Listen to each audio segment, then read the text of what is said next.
G'day YouTube, Warbles on a lot here, making a movie about gossip.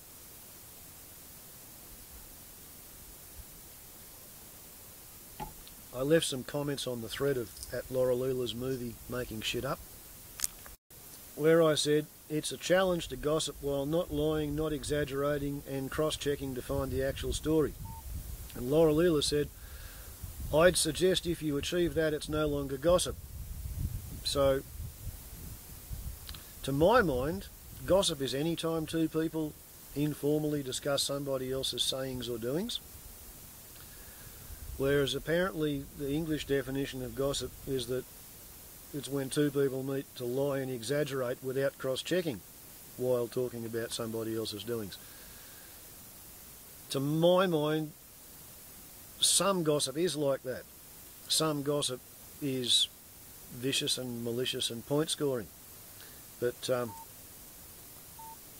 another comment Loreleila made was, gossip doesn't really annoy me, but since it's inevitably based on conjecture and talking behind people's backs, I don't think I've ever seen it do anything useful. Gee, that's a long bow to draw, Loreleila.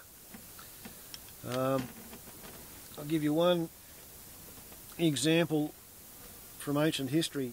As a kid, I heard my mother and father discussing how he had overheard in a bread shop, I think it was, that a particular person couldn't afford to pay their rates. So on his way home, he dropped into the bank and gone into the council and paid their rates for him, and instructed the town clerk not to tell him who'd paid him. In a similar vein, a couple of weeks ago, my son told me that he'd spent the Saturday morning helping his employer go out of town to a woolshed where a derelict bachelor was living in a building that smelled of lanolin and sheep shit with gaps that big between the boards in the walls. And this information had come to my son's employer in a conversation about something else. Just as an aside, oh, did you hear that so-and-so's been kicked out by the missus and she's taken his house and he's got nothing left and he's now living in a woolshed. So on the basis of gossip, somebody went and picked him up and took him to town and got him a house to live in and organised the community accommodation service, helped pay the rent and all the rest of it. And yeah, derelict reinstalled from shearing shed to a house, washed and cleaned and spruced up, given yet another chance to try and get his life coasting on an even plane. That's gossip. Sometimes even gossip that causes ripples of malicious consternation can have a good outcome. Because even though people observe something strange and they project their own ideas onto why that person might be doing something, and then they take that conjecture and they talk about the conjecture, sometimes the overall end result is good. Cup of coffee. Case in point that comes to mind, there's a cafeteria in a town, and people noticed that a prosperous businessman was in the habit of going to the cafeteria and having breakfast. He never took his wife and kids with him. I think he had 4 kids under the age of 5, and the wife was pregnant with twins. Somebody mentioned to him that he was in there without the wife and kids, and he did a bit of a, oh, alack, alas. At his house, he reckoned breakfast was such a noisy chaos that he couldn't cope with the stress, so he had to come and have a quiet little breakfast all by himself before going off to his day at work at his money factory. And from his point of view, it was obviously a perfectly reasonable thing to say because he said it in a public place.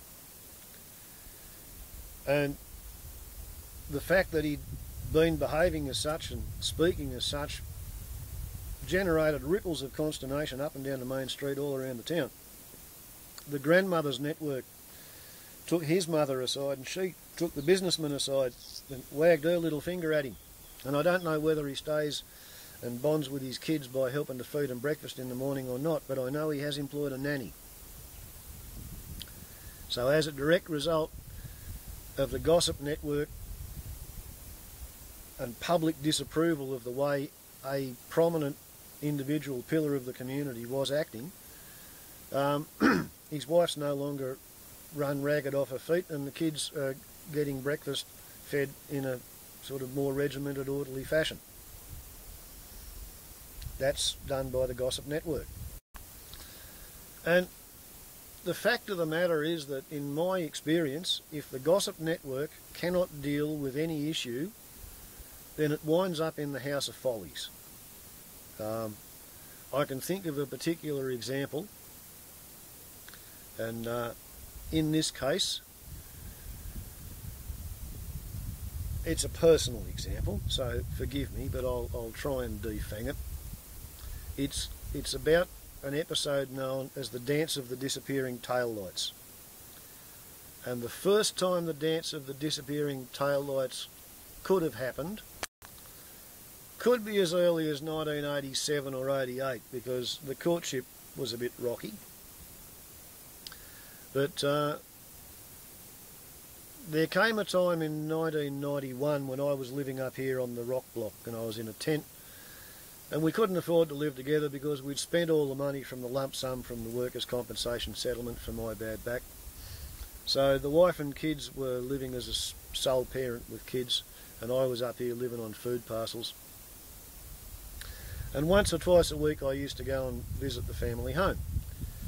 And that was 1991, early 92. Then I crashed the aeroplane, flew it backwards upside down over a fence post on a downwind takeoff. And I couldn't live up here with a freshly busted foot, so I was back at the family home permanently. And things continued on pretty well there for a while. The wife was a uni student, external student, full-time workload. She could get paid for having a dependent spouse, so I was the dependent spouse on crutches looking after two kids in nappies. But, well, not to put too fine a point on it, we were not a happily matched couple, and I'm sure various people in Red Range who entertained me and my wife with listening to their domestic disputes at 500 or 600 metres in the night time, because villages are quiet, you know. They got equally entertained by our domestic disputes, and by February, March 1994, I was up here again living in this little tin hut. And initially the story we told ourselves and each other was that after I finished building a large palatial mansion, the wife and kids would follow me up to the rock block. And I suppose the last time I visited intending to stay overnight, possibly left before sunrise because of an altercation in the middle of the night, would have been about May 1994. Right? So that's the time frame for the Dance of the Disappearing Taillights. In 1995, a year after the last possible performance of the ritual, my wife, estranged wife, moved from Red Range, little village, into town. She moved into a house in West Avenue, and she moved next door to a lady who had 5 babies at once, quintuplets. The lady who had quintuplets had been a primary school student of my mother. My mother was one of the town volunteer brigade of nappy washers and folders and baby bottle washers and baby feeders who helped the young lady raise 5 babies at once. So after my estranged wife and children had been living next door to the lady with Quins for about 3 months, the grandmother of the Quins asked my mother, quietly in the middle of a room of 5 other people folding nappies, "So tell me, when do you think your son's likely to come and visit his wife and kids next door?" And the room went quiet. Hush. The better to hear my mother explain that, well, I don't think my son is going to visit his wife next door, you know, like they're living separately now. They seem to have given up on the idea of putting that one back together. And in the silence, apparently you could hear everybody go, "Oh," with disappointment. So my mother latched onto the idea that there was something further to the story and asked questions, and the grandmother of the Quins told my mother that, well, the people in Red Range are all sort of fairly knowledgeable about it, and they've told the people here in West Avenue just what a performance it is. So we've all been on the edge of our seats with bated breaths for 3 months, waiting to see it, what goes on. And my mother, in all innocence, said, "Why? What goes on?" And the story is that, well, you see, when he comes to visit after a week away, he shows up just before sundown. And in the winter time, he cuts the firewood. In the summertime, he mows the lawn. Either way, he brings the clothes in off the washing line and he feeds the animals. And then the sun goes down and the lights come on inside. After a while, it all goes quiet and the lights go off. And then, after a while, they start shouting at each other. Tin roof, weatherboard house, quiet little village, you can hear it 500-700 metres away. Then the lights come back on and he comes out of the house with his hat on his head, hopping from foot to foot, pulling his shoes on, tucking his shirt into his trousers as he walks down the front path, and the shouting's still going on. And then he goes out and gets into his car and switches the motor on, and as his headlights come on, you can see her standing in the doorway of the house and she's still shouting at him even though he's in the car.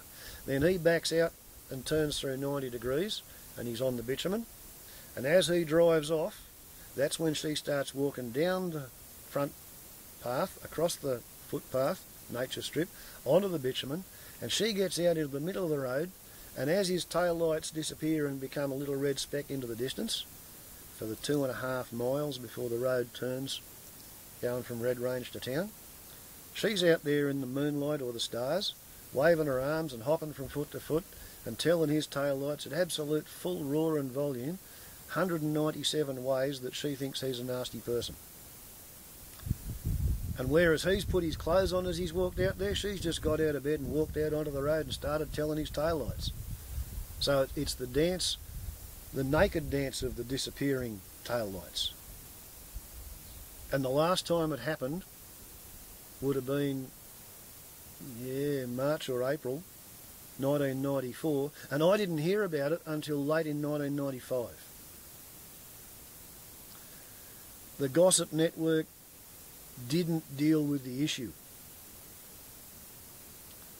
Within 3 months of the last ever performance of the naked dancing at the disappearing taillights dance, I received a bit of paper in my hand saying, "You're invited to come to court and we will argue about this, that and the other thing." So, in my experience, the Gossip Network is overall a good thing, and sometimes the Gossip Network can tell a person things about themselves that they were never aware of. I had no idea that the whole village had been laughing at me for years because of the taillight dance. I was married to somebody who yelled and screamed at my taillights. And that mongrel of a telephone salesperson has tried yet again to ruin the movie. But yeah, I was married to somebody who was doing the dance of the disappearing, screaming taillights for years, and I had no idea that the whole village was, getting a 3-ring performance every time we had an argument and I drove off in the middle of the night. So, just because it's malicious doesn't stop it from being gossip, but it doesn't need to be malicious in order to be gossip. And if the Gossip Network can't handle it, it will finish up in the courtroom, in my experience, for whatever that's worth.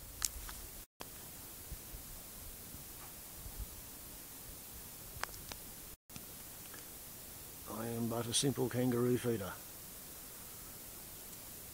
the fool on the hill, watching while the world goes to hell in a handbasket.